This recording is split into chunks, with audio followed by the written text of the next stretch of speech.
Day Resurgence is a sci-fi action disaster movie and the long-awaited sequel to the original Independence Day, which came out 20 years ago, back in 1996. Directed once again by Roland Emmerich, the film stars Jeff Goldblum, Liam Hemsworth, Bill Pullman, Brent Spiner, Maika Monroe, Judd Hirsch and Jessie Usher. Now going into this film, I didn't have massively high expectations. I do really like the first film, but it's not, a great film. It's a big, dumb, fun popcorn movie, and that's what I love about the first Independence Day, and that's what I was hoping to get with this film as well. And did I get that? Yes. Got it in absolute spades. Independence Day Resurgence technically wasn't a great film, as I was expecting, but that being said, it was everything I wanted it to be. It was the big, dumb, fun popcorn movie that the first movie was, and that leads me to my first positive. I find the biggest positive I can give this film is that it was just as big and dumb and fun as the original. It was even bigger, even dumber, and just as fun. It kind of did pretty much the exact same thing as the original Independence Day. It was just bigger, more effects, more action, and I don't think that's necessarily a bad thing, because it's kind of what I was expecting. It's kind of what I wanted it to be. I kind of knew it was going to be pretty much the exact same thing. You could tell from the trailers that they were doing just pretty much the same thing again, but just bigger, with a bigger budget, bigger action, more effects, and that's what we got with Independence Day Resurgence, and that's what I wanted as well, so I can't complain about it being too similar to the first one, because it's kind of what I wanted and kind of what I expected it to be as well.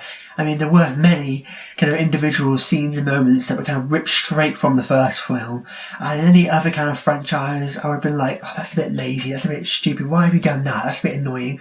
But with Independence Day, I'm kind of glad they did that, because it harkened back to the first one. They were kind of doing the same kind of thing as the first one, just, kind of poking fun at itself, just not taking itself too seriously and just having fun.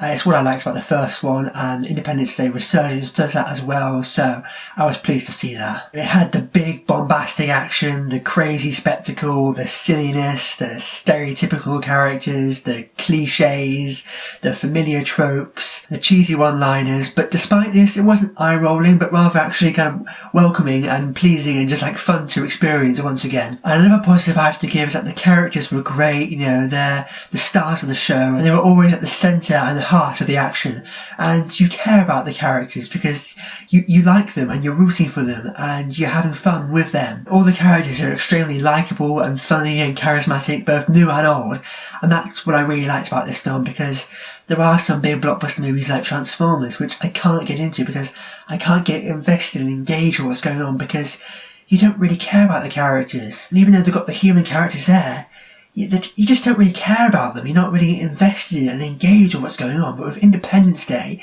they have the characters there that are really likeable and funny and charismatic, and you can engage with them, and because of that, you care about them and you're invested in the film and what's going on. It's what the first one did so well, and it's what Independence Day Resurgence does again. It brings back these characters and introduces new characters that are all really great. They're fun, likeable, charismatic characters that you care about and you can root for, and because of that, you're invested and you're engaged with the film, despite all this big, crazy, bombastic action that's going on around them. And it was also a really fun and joyous experience seeing the original characters that you loved from the first one back here in this film. All the original cast members were great once again as the lovable, quirky, eccentric characters that you fell in love with from before. Jeff Goldblum, Bill Pullman, Brent Spiner, Judd Hirsch were all on top form, and it was great to see them back in surprisingly bigger roles than I expected, because going to this film, one of the things I was looking forward to the most was seeing these original characters from the first film back in this film. I remember seeing glimpses of them in the trailers.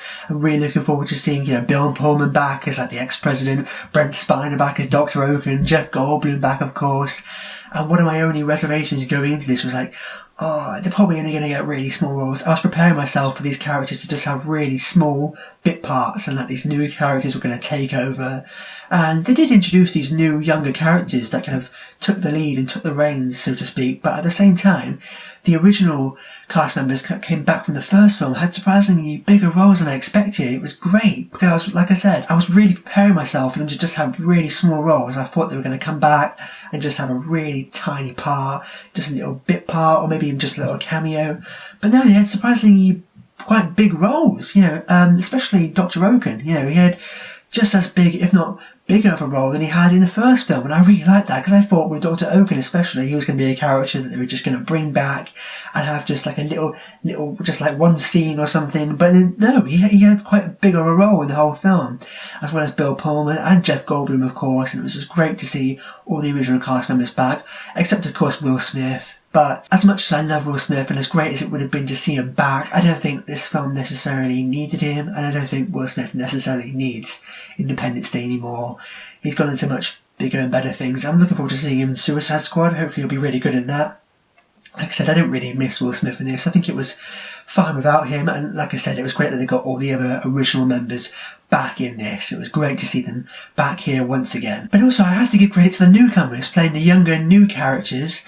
They were all great as well. We had Liam Hemsworth, Maika Monroe, Jessie, Usher, and yeah, they were a lot better than I was expecting. They brought a great sense of fresh young energy and new blood to the franchise, and were surprisingly far more likeable and charismatic than I thought they were going to be, especially Liam Hemsworth, because I'm not a massive fan of Liam Hemsworth. I don't think he's a bad actor or anything, but I've yet to see him in anything where I've gone, oh, he was great in that, he really stole the show in that. And I don't think he's had the standout in this or anything, but at the same time, I think he did a really good job in this, and usually when I see Liam Hemsworth in the film, he's a bit bland and dull and boring, but in this film he was actually quite, fun and likeable and charismatic and funny, and he had that charm and that wit and charisma that I've never really seen from him before, because he plays this kind of new, young, plucky, kind of cocky fighter pilot, kind of like the Will Smith role from the first film, and he did a great job, because I had doubts about him and all the young new actors coming in, like, oh, are they going to be that great? Are they going to kind of ruin it in a sense? But no, not only did we get all the original characters back in much bigger roles than I expected, but the young, new characters in this I really liked as well. And of course the action sequences were great. They were even bigger and dumber and more fun than ever before. But even though it's so completely and utterly ridiculous and over the top, you're invested in the craziness, because you care about the characters and you're invested with what's going on. Story-wise, it obviously wasn't anything groundbreaking or revelatory, but I don't think it needed to be. It did everything it needed to do, and the simplest way I can put it is, if you like what they did in the first film, I'm pretty sure you'll like what they did here, because like I said, it was pretty much the same thing, with just a few little differences and additions here and there. Speaking of which, there are a few welcoming additions in this film. It wasn't an exact rip-off of the first film. I liked how they kind of expanded the world and kind of played off the events of the last film, showing how humanity have kind of like reverse engineered the aliens' tech from the first film and kind of used that to kind of upgrade and improve their technology. I think it was well executed, it was a good idea, and it was something cool to see as well. Also, it was nice that they kind of attempted to give the rest of the world the part to play in this film. There were a few of the characters that were from places other than America, but at the same time it was still set and focused solely in America. But I like the fact that they kind of tried to give it a little bit more of a global feel to it this time round, which made sense. Now going on to negatives, and I do have some negative points for this film. It did take quite a while to get going, it was a little bit kind of clunky and messy to begin with. It was trying to juggle many different things, it was trying to kind of like do a lot of catching up with characters that were returning from the first film, as well as a lot of setting up with these new characters who were being introduced. It was a little bit messy and all over the place to begin with, but once that was all out of the way, it kind of then gained momentum and got going. So, it was a little bit kind of iffy to begin with, but as soon as that was all out of the way, it was just all steam ahead. And there was also a kind of subplot involving Judd Hirsch's character of Julius Levinson, and although I like him in the role, and it was great to see him back in this film, he was kind of in this kind of side story of his own involving him and this group of kids that the film kind of often kept cutting back to, and it just felt a little out of place, a little out of left field, like it would every now and then cut back to Judd Hirsch and this subplot involving him and this group of kids, and it just seemed a little bit kind of like out of place, and it was just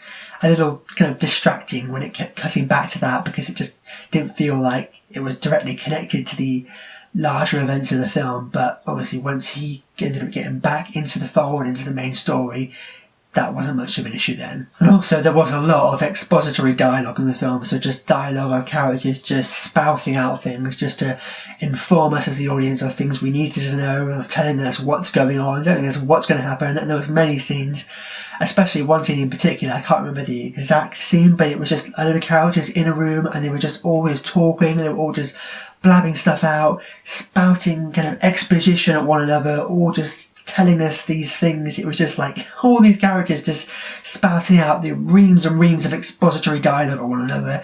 It was a little bit too far, but you know, it's Independence Day, so I'll let it slide. Overall, Independence Day Resurgence is just everything you loved about the first film, just dialed up.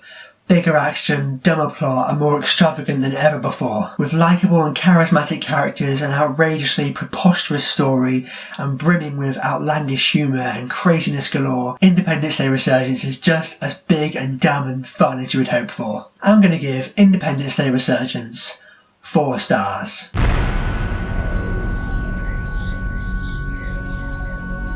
If you go into this film expecting a great piece of cinema, then you're going to be disappointed. This isn't some kind of groundbreaking sci-fi epic, but like the first film, it's just a big, dumb, fun popcorn movie.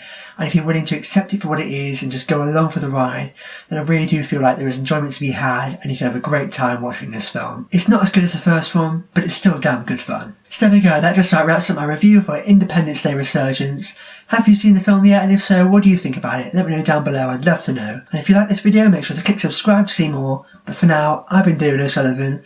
I'll see you next time.